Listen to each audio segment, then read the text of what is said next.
विगत हमारे 5 वर्षों की हमारी अबुआ सरकार के शिक्षा क्षेत्र में उन्होंने जो कार्यरत किया है, उनके उल्लेखनीय कार्य को और आगामी आने वाले कार्यों को सदन के पटल पर रखूंगी। अध्यक्ष महोदय, भारत का संविधान प्रारंभ होता है एक पंक्ति से, हम भारत के लोग।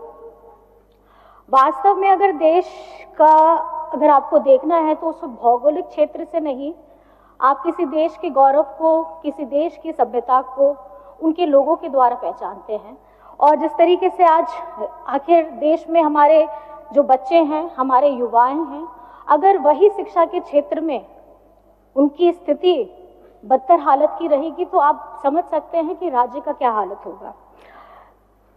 आदरणीय हमारी पूर्व शिक्षा मंत्री जी बोल रही थी, बहुत अच्छा लगा उनकी बातें सुन करके भी।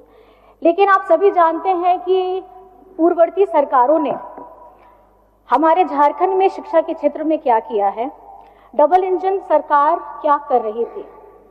मैं ये बताना चाहूँगी कि हमारे झारखंड के सरकारी स्कूल बंद हो रहे थे।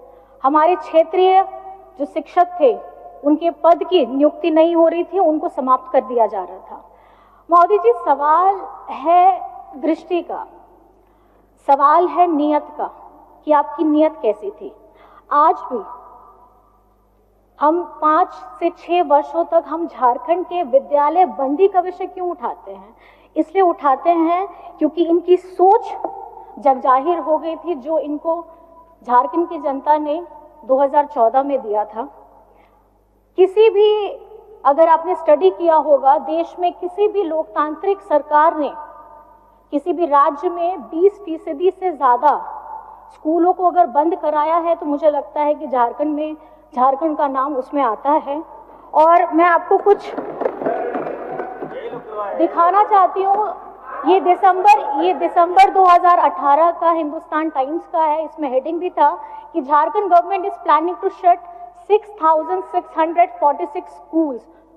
और ये पहले चरण का था और उस समय हमारे गठबंधन के लोगों ने ये धरना दिया था। नहीं तो ये सेकेंड फेजेस में अगर आप इसका दुगना कर लीजिए तो 6 से 12, 13, 14 हजार स्कूलों का बंद करने की इनकी सोच थी और इन्होंने ये बंद भी किया। अध्यक्ष महोदय जी, मैं ये कहना चाहती हूँ कि इसके घर में पहली पीढ़ी ने अगर पढ़ाई नहीं की है तो जो उसकी दूसरी पीढ़ी होती है वो द्वितीय दर्जे के विद्यालय में जाकर के अपनी शिक्षा ग्रहण करने के लिए विवश हो जाते हैं। कहने का अर्थ है कि भारत के अंदर एक और भारत, एक ऐसा भारत जो अच्छे विद्यालयों में पढ़ रहे हैं और एक ऐसा दूसरा भारत जो द्वितीय दर्जे के विद्यालय में पढ़ रहे हैं। मैं द्वितीय दर्जे का जिक्र इसलिए कर रही हूँ, ये सिर्फ सरकारी स्कूलों के लिए नहीं है, ये हमारे निजी स्कूलों के लिए भी है।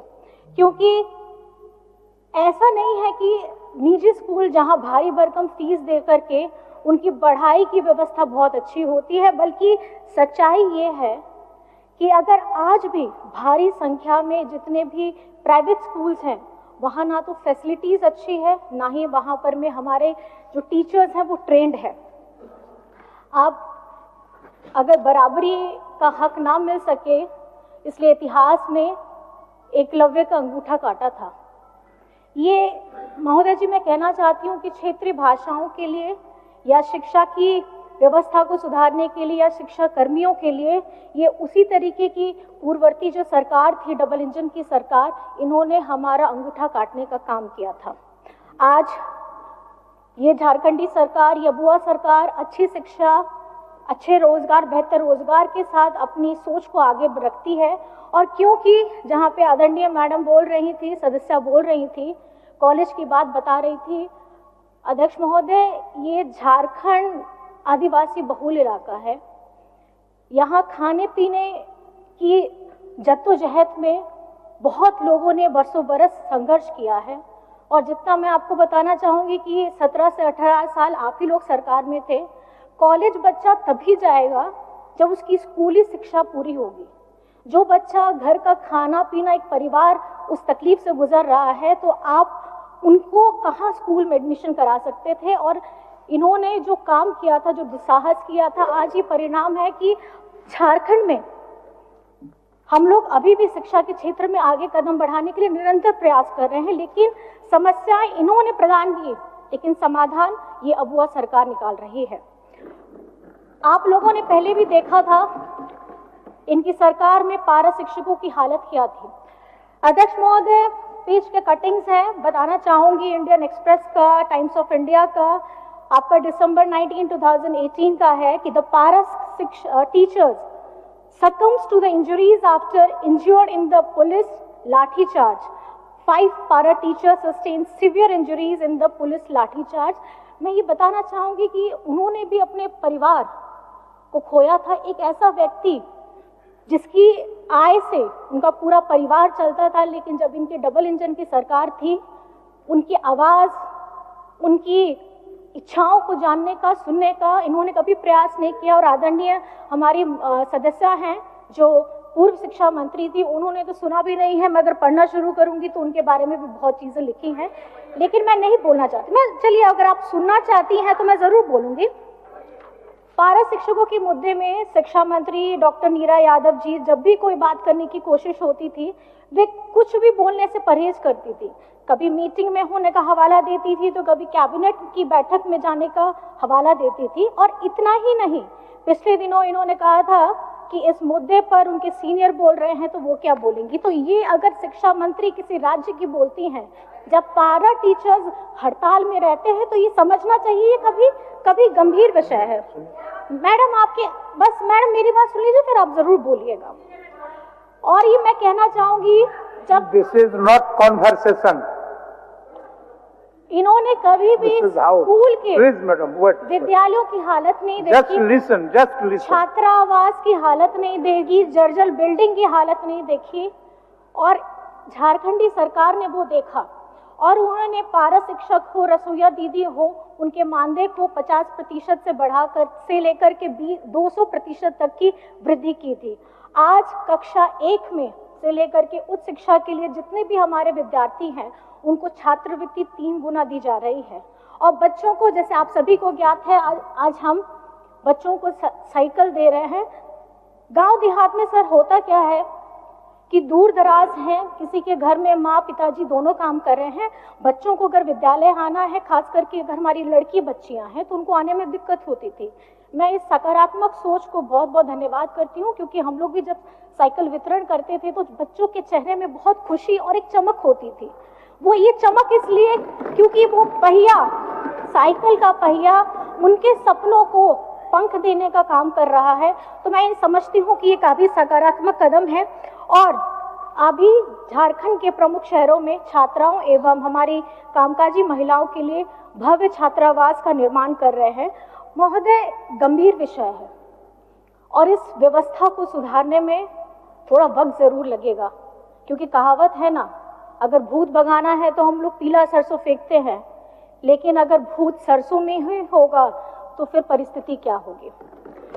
लेकिन इस संजीदगी के साथ में आज झारखंड में मैं बहुत आपके समक्ष में मैं ये कहना चाहूंगी कि गर्व होता है कि इसी वर्ष आयोजित हमारी जेईई एडवांस में हमारे सीएम स्कूल ऑफ एक्सीलेंस के जितने बच्चे हैं, बहुत बच्चों ने अच्छा प्रदर्शन किया है।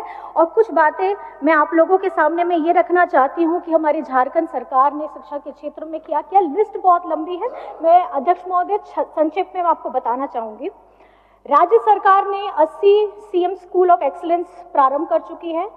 325 प्रखंड स्तरीय आदर्श विद्यालय का निर्माण पूरे होने के अग्रसर में है और आगामी चरण में पंचायत स्तर पर 4014 आदर्श विद्यालयों को विकसित करने का लक्ष्य लेकर के हम बढ़ रहे हैं। नेतरहाट की तर्ज पर दुमका, पश्चिमी सिंहभूम, बोकारो में आवासीय विद्यालय प्रारंभ किए जा रहे हैं। राज्य में अवस्थित 203 कस्तूरबा विद्यालय एवं 57 झारखंड बालिका विद्यालयों में छात्रावास की क्षमता वृद्धि का काम किया जा रहा है। पहले चरण में 72 विद्यालयों में से के लिए 302 करोड़ की राशि आवंटित की गई है। 1050 उच्च प्राथमिक विद्यालयों में मैथ्स और साइंस के लैब प्रारंभ किए गए हैं। 5393 विद्यालयों में आईसीटी लैब की स्थापना की गई है। 3552 विद्यालयों में स्मार्ट क्लासेस प्रारंभ किए हैं। 28,945 विद्यालयों को टैब प्रदान किए गए हैं और पारा शिक्षकों के मानदेय में वृद्धि के साथ साथ अब ईपीएफ की कटौती भी प्रारंभ हो गई है। विगत वर्षों में 12,816 graduated train teachers, 2,612 post graduate teachers और 585 लैब असिस्टेंट सहायकों की नियुक्ति की गई है। 1300 विद्यालयों की मातृभाषा आधारित बहुभाषीय शिक्षण व्यवस्था लागू की गई है। रसोइयों दीदियों के मानदेय में 2,000 रुपए की प्रति माह की वृद्धि के साथ साथ अब 12 महीने का मानदेय देने का निर्णय लिया गया है। आगामी वर्ष में हमारी सरकार 26,001 सहायक आचार्यों की नियुक्ति करने जा रही है। माननीय सर्वोच्च न्यायालय के निर्णय के बाद अब यह स्थिति स्पष्ट हो चुकी है। तमाम अड़चनों के बाद आज इसे पार करते हुए हम परिणाम जारी करने की स्थिति में आ चुके हैं।